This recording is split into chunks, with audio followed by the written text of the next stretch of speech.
My child, man's life is full of sorrow because he is in exile. Do not seek perfect rest. Since our Christ bore his cross, we shall bear ours too. If we endure all afflictions, we shall receive grace from the Lord. The Lord allows us to be tempted so that he can test the zeal and love that we have for him. Therefore, patience is needed.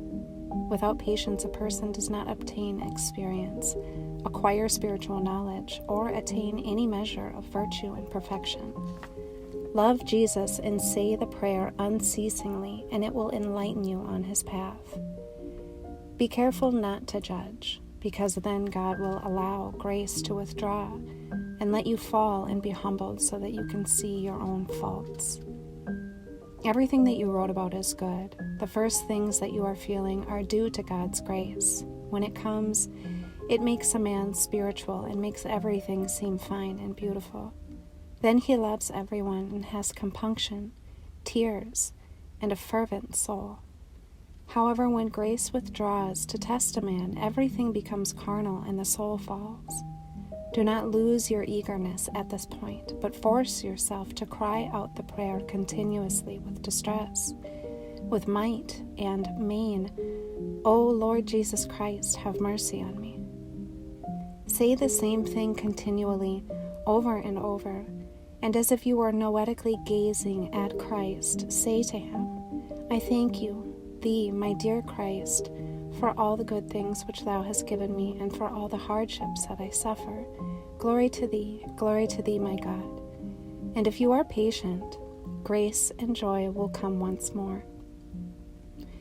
However, temptations, sorrow, agitation, and irritability will come again. Then struggle. Victory and thanksgiving will follow. This recurs until, little by little, you are cleansed from the passions and become spiritual. With time, as you grow older, you attain dispassion.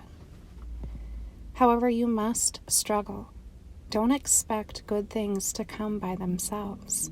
One does not become a Christian through luxury and comforts. A Christian must be insulted, derided, tested. He must fall and then get back up so that he can become a true person. He must not be cuddled in his mother's arms. Who ever heard of someone becoming a Christian by his mother's side? As soon as he cries out, "Oh," she would say, "Eat so you don't get sick." Ascesis, my son, requires deprivation. You cannot obtain virtues through luxury and the easy life. It takes a struggle and much labor. It takes crying out to Christ day and night. It takes patience in all temptations and afflictions. It takes suppressing your anger and desires. You will fatigue greatly until you realize that prayer without attention and watchfulness is a waste of time, work without pay. You must set attention as a vigilant guard over your inner and outer senses. Without attention, both the nous and the powers of the soul are diffused in vain and ordinary things, like useless water running down the streets. No one has ever found prayer without attention and watchfulness. No one was ever counted worthy to ascend to these things above without having despised the things below. Many times you pray and your mind wanders here and there, wherever it pleases, to everything that attracts it out of habit. It takes considerable force and a struggle to break the mind away from there so that it pays attention to the words of prayer. Many times the enemy craftily creeps into your thoughts, your words, your hearing, your eyes, and you're unaware of it. When you do realize it later on, you need to struggle greatly to be cleansed. However, don't give up fighting against the evil spirits.